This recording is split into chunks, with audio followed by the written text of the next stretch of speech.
गणेशाय नमः। Welcome to wisdom wave energy. Ganesh Purana कथा तृतीय खंड प्रथम अध्याय शुरू करते हैं। शौनक का पुण्यव्रत विषयक प्रश्न। शौनक बोले, हे सूत जी, हे महाभाग, सुनते हैं कि एक बार भगवान शंकर ने भगवती पार्वती को किसी संतानदाता व्रत का उपदेश दिया था। यह व्रत अमोघ होने के कारण कभी निष्फल नहीं जाता। उस व्रत का अनुष्ठान करके गिरजा जननी भी सफल मनोरथ हुई थी। हे प्रभो, उस उपाख्यान के भी पूर्ण जानकार हैं, अतः उसे मेरे प्रति कहने की कृपा कीजिए। सूत जी उस प्रश्न को सुनकर बड़े प्रसन्न हुए और कुछ देर मौन रहकर उन उमा का स्मरण करने लगे। तभी शौनक जी ने देखा कि उनके नेत्रों से प्रेम अश्रु निकल रहे हैं।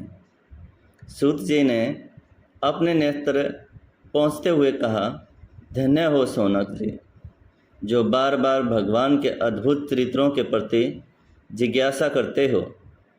तुमने जो प्रश्न किया है उससे संबंधित गाथा एक बार भगवान श्री नारायण ने देवऋषि नारद जी को सुनाई थी। जगत जननी पार्वती के अंग में उस व्रत के प्रभाव से साक्षात अव्यक्त पर ब्रह्मा ही व्यक्त हुए थे। प्राचीन काल की बात है, जब शैलपुत्री के साथ भगवान शंकर का विवाह हुए कुछ ही काल व्यतीत हुआ था। भगवान वृषध्वज उनके साथ निर्जन वन में निवास कर रहे थे तथा वहाँ उनका विहार दीर्घकाल तक चलता रहा था। तभी एक दिन शैल नंदिनी ने उनसे निवेदन किया, हे प्रभु, मुझे एक अत्यंत श्रेष्ठ पुत्र की कामना है, क्योंकि पुत्र के बिना घर तो सुना रहता ही है। कहते हैं कि पुत्रहीन गृहस्थ को परम पुरुषार्थ की भी प्राप्ति नहीं होती। शिवजी ने गिरजापुत्री का अभिप्राय समझ लिया और बोले, हे प्रिय, परम पुरुषार्थ की प्राप्ति तो हमें सदैव रहती है, उससे वंचित तो हम कभी किसी भी स्थिति में नहीं हैं। फिर भी तुम्हें पुत्र की अभिलाषा है, उसकी प्राप्ति के लिए मैं तुम्हें एक अमोघ उपाय बताऊंगा। देखो, एक ऐसा व्रत है जो सभी में श्रेष्ठ तथा अभीष्ट सिद्धि का बीज रूप है। उसके द्वारा परम बल और हर्ष की प्राप्ति होती है। यदि तुम उस व्रत को करो तो अवश्य ही अभीष्ट पूर्ति होगी। उस परम शुभदायक व्रत को पुण्यक कहते हैं। इसका अनुष्ठान 1 वर्ष में पूर्ण होता है। पार्वती जी उस व्रत के विषय में सुनकर बहुत प्रसन्न हुई और उन्होंने देवादिदेव महादेव से पूछा, हे नाथ, यह व्रत पहले भी किसी ने किया है क्या? यदि किया हो तो उसका व्याख्यान मुझे सुनाने की कृपा कीजिए, जिससे मुझे व्रत की विधि का भी ज्ञान हो जाए और अनुमान लगा सकूं कि मैं उसे कर सकूंगी अथवा नहीं। शिवजी बोले, हे देवी, यह व्रत कुछ कठिन नहीं है। पूर्व काल में इसे मनुपत्नी शतरूपा ने किया था। वह अधिक आयु होने पर भी संतान न होने के कारण बहुत दुखी थी। जब उसे कोई भी उपाय दिखाई न दिया तो वह पति की अनुमति से लोक पितामह के पास ब्रह्मलोक में जाकर पहुंची और वहां उनके चरणों में प्रणाम करके बोली, हे प्रभु, आप समस्त संसार के कर्ता तथा विजय के कारणों के भी कारण हैं। आपकी इच्छा के बिना सर्वोद्गति नहीं हो सकती। हे दयालु, मेरी इतनी आयु हो गई किंतु पुत्र नहीं हुआ। पुत्र के बिना गृहस्थ जीवन सर्वथा नीरस एवं व्यर्थ ही रहता है। विद्वानों का कहना है कि पुत्रहीन दंपति का जन्म एवं वैभव किसी काम का नहीं होता। यद्यपि जप तप दान धर्म का पुण्य जन्मांतर में श्रेष्ठ फल देने वाला कहा है, फिर भी इस लोक और परलोक दोनों में ही सुख प्रसन्नता और मोक्ष की प्राप्ति का साधन पुत्र ही है। हे लोक पितामह, पुत्र के द्वारा पुम नामक नरक से रक्षा होती है, इसलिए वह परलोक में भी आनंद का होने वाला कहा है। हे देव, कृपा मुझे यह बताने का कष्ट करें कि मुझ जैसी पुत्रहीन स्त्रियों को पुत्र की प्राप्ति किस उपाय से हो। हे दीनबंधो, मैं पुत्र के अभाव में अत्यंत दुखी हूँ, अतएव कोई अमोघ उपाय बताकर मेरी अभिष्ट सिद्ध कीजिए। ब्रह्मा जी मौन रहते हुए उसकी बात सुन रहे थे। उसने समझा कि पितामह कुछ उत्तर नहीं दे रहे हैं, तो निराशा सी होती हुई बोली, हे प्रभु, यदि कोई उपाय नहीं हुआ तो मैं पतिदेव के साथ वन में जाना ही उचित समझूंगी।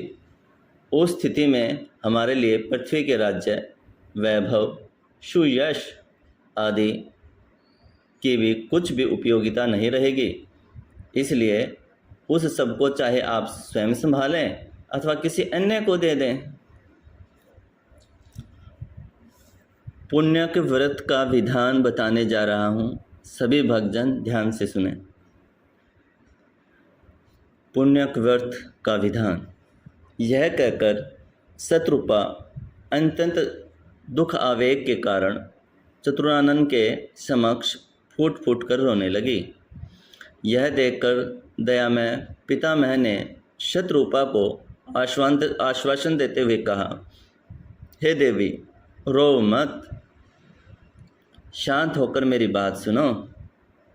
मैं तुम्हें एक ऐसा उपाय बताता हूँ जो सभी कामनाओं की सिद्धि करने वाला है। उसके द्वारा धन, संतान, सत्कीर्ति, स्त्री को पति और पुरुष को पत्नी की प्राप्ति होती है। उसका अनुष्ठान करने पर निश्चय ही भगवान श्री हरि के समान पराक्रमी, ऐश्वर्य संपन्न एवं महिमाशाली पुत्र की प्राप्ति होती है। शत्रुपा ने पूछा, हे पितामह, इस व्रत का नाम क्या है तथा कब से आरंभ करना चाहिए? इसके अनुष्ठान में किस देवता की उपासना की जाती है? सो सब मुझसे कहने की कृपा करें। चतुर्मुख ने बताया, इस व्रत को पुण्यक कहते हैं। इसका अनुष्ठान माघ मास के शुक्ल पक्ष की त्रयोदशी से आरंभ करना चाहिए। पुनः सुन लें। चतुर्मुख ने बताया, इस व्रत को पुण्यक कहते हैं।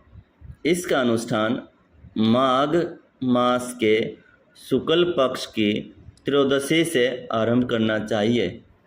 इसमें समस्त भोग और मोक्ष के देने वाले परम ब्रह्मा श्री कृष्ण की आराधना की जाती है। व्रत आरंभ के प्रथम दिन उपवास करना चाहिए तथा दूसरे दिन प्रातःकाल ब्रह्म मुहूर्त में उठकर शौच आदि से निवृत्त होकर शुद्ध स्वच्छ जल में स्नान करना चाहिए। तदंतर आचमन आदि करके भगवान श्री कृष्ण को अर्घ्य प्रदान करें। उसके पश्चात नित्य कर्म करें और फिर पुरोहित का वर्ण करके सवसित वाचन, कलश स्थापन एवं व्रत का संकल्प करें। फिर प्रथम पूजा के अधिकारी गणेश्वर का पूजन कर गोलोक धाम निवासी भगवान श्री हरि का षोडशोपचार पूजन कर इस महान व्रत का अनुष्ठान आरंभ करें। तद उपरांत सौंदर्य, नेत्र ज्योति, पति सौभाग्य आदि की अक्षुण्णता के लिए विभिन्न वस्तुओं के समर्पण का निर्देश करते हुए पुत्र प्राप्ति के लिए समर्पण का इस प्रकार उपदेश किया। हे देवी, पुत्र की कामना के लिए किए जाने वाले स्थान में कुष्मांड, नारियल, जंबीर और श्रीफल का समर्पण किया जाता है। अनुष्ठान काल में प्रभु की प्रसन्नता के लिए अनेक प्रकार के संगीत, वाद्य आदि के साथ भगवान श्री हरि का गुण कीर्तन करना चाहिए। उनकी विशेष कृपा प्राप्त करने के लिए सुगंधित पुष्पों की 1,00,000 मालाएं अर्पण करें। उसके पुष्प सुंदर, स्वच्छ एवं बिना टूटे हुए हों। प्रभु को भोग रूप में अनेक प्रकार के मधुर एवं सुस्वादु व्यंजन समर्पित करने चाहिए। भगवान की परम प्रसन्नता प्राप्त करने के लिए तुलसी दल युक्त शुभ सुगंध से समन्वित पुष्प भेंट करें। यदि जन्मांतर में धन धान्य की समृद्धि की कामना हो तो नित्य प्रति 1 सहस्त्र ब्राह्मणों को तृप्ति कर भोजन करावें और दक्षिणा दें। नित्य प्रति पूजा काल में प्रभु विग्रह के चरण कमलों में सुगंधित पुष्पों की 100 अंजलियां समर्पण करके प्रणाम करना चाहिए। व्रत आरंभ से 6 मास तक अंगहीन धान, मूंग, मटर, जौ, तिल, साठी चावल, तिन्नी, दूध, घृत, शर्करा, घी में पकाया हुआ अन्न, लौंग, पीपल, जीरा, सैंधव, समुद्र लवण, मूली, बथुआ, इमली, आम, संतरा, कटहल, केला, हरड़, आंवला इत्यादि अविशान का सेवन करें। फिर 5 मास तक मधुर फलों का आहार करें और 1 पक्ष तक अविश्य का आहार करें। शेष 15 दिन तक निराहार रहें, केवल जल का ही सेवन करें। रात्रि में भी कुश के आसन पर जागरण करें तो अधिक फल होगा। व्यक्ति को संयम से रहते हुए केवल श्री हरि में ही ध्यान लगाए रखना चाहिए।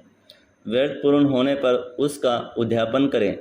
उसमें 308 डालियों में उत्तम उपहार रखकर उन सबको सुंदर वस्त्रों से ढककर दान करें। भोजन के पदार्थ और यज्ञोपवीत भी दें तथा 1308 ब्राह्मणों को भोजन करावें और घृत की इतनी ही आहुतियों से हवन करें। कार्य की संपन्नता होने पर दक्षिणा में 1308 सोने की मुद्राएं तथा अन्य प्रकार की भी दक्षिणा देनी चाहिए। लोक पितामह से पुण्यक व्रत एवं उसकी विधि सुनकर शत्रुपा बहुत प्रसन्न हुई। उन्हें प्रणाम करके अपने स्थान पर लौट आई। उसने उस परम शुभदायक पुण्यक व्रत का विधि पूर्वक अनुष्ठान किया।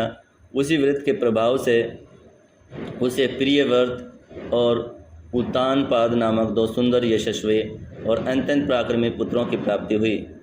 इससे राजा मनु को बड़ी प्रसन्नता हुई। उसके दोनों बालक आनंद से परिपूर्ण हो गए। शिवजी बोले, हे शिवे, महाभागा, देवहूति ने भी इस अत्यंत पुण्य फलदायक पुण्यक व्रत का अनुष्ठान किया था।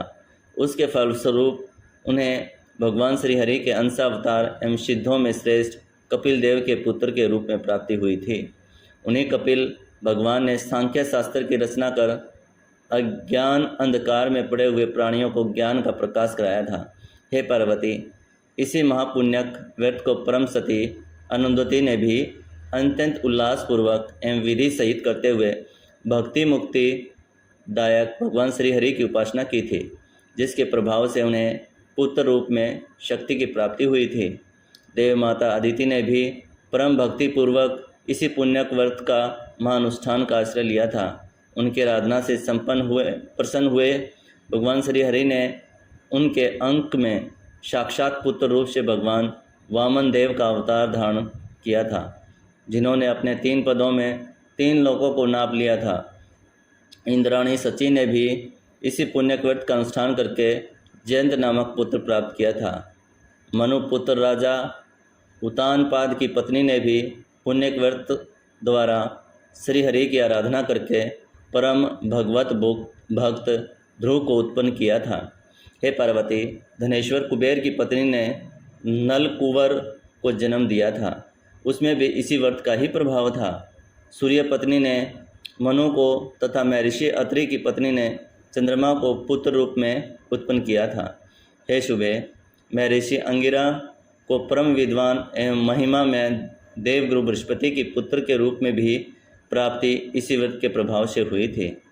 हे शैलनंदिनी, भृगुपत्नी को भगवान नारायण के अंशभूत परम तेजस्वी तैत्य गुरु शुक्राचार्य की जो प्राप्ति हुई थी उसमें भी इसी पुण्यक व्रत का प्रभाव निहित था।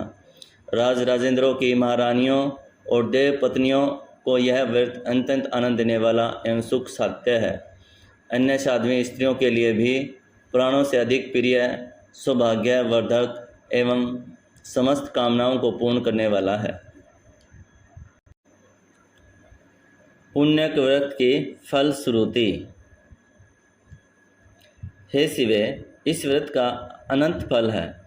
अब तक जो बताया जा चुका है उससे असंख्य गुना शुभ प्रदान करने वाला है। इसके द्वारा समस्त अभीष्टों की सिद्धि होती है। इसका अनुष्ठान करने वाले के सभी विघ्नों का इसके प्रभाव से निवारण हो जाता है। त्रिभुवन विख्यात पुत्र एवं सतत सौभाग्य की प्राप्ति होती है। असुंदर स्त्री पुरुष इसके द्वारा सौंदर्य प्राप्त कर सकते हैं। धनहीनों को धन, भूमिहीनों को भूमि तथा पशु वाहन आदि से वंचितों को इच्छित पशु एवं वाहन आदि प्राप्त होते हैं। वस्तुतः यह महान व्रत अनुष्ठान प्रत्येक जन्म में अभीष्ट सिद्धियों की उपलब्धि करवाने वाला है तथा सभी व्रतों का बीज रूप है। भगवान शशि शेखर द्वारा पुण्यक व्रत की विधि और महात्म्य सुनकर देवी पार्वती के मन में उसके अनुष्ठान करने की इच्छा हुई और उन्होंने देवादिदेव से निवेदन किया, हे प्रभु, मैं इस व्रत को करना चाहती हूँ, किंतु इसकी व्यवस्था किस प्रकार हो। शिवजी ने कहा, हे शिवे, इस व्रत के साधनभूत पुण्य और फल लाने के लिए मैं 100 ब्राह्मणों को तथा अनन्य सामग्री लाने के लिए 100 भृत्यों और आवश्यक संख्या में अन्य दास दासियों को नियुक्त किए देता हूँ।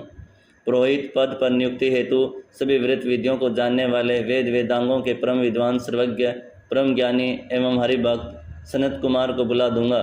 इस प्रकार तुम इस परम श्रेष्ठ व्रत का श्रद्धा, भक्ति एवं विधि से सहित पालन कर सकती हो। इसका अनुष्ठान करने से तुम्हें परम दुर्लभ पुत्र रत्न की प्राप्ति अवश्य होगी। ओम गणेशाय नमः। भगवान गणेश की कृपा से प्रथम अध्याय संपूर्ण हुआ। अगर आप सभी भक्तजनों को गणेश पुराण की यह कथा प्रिय लगी हो तो इसे लाइक करें, शेयर करें और विजडम वेव एनर्जी चैनल को सब्सक्राइब कर लें। भगवान गणेश आप सभी का मंगल करें, आप सभी का कल्याण।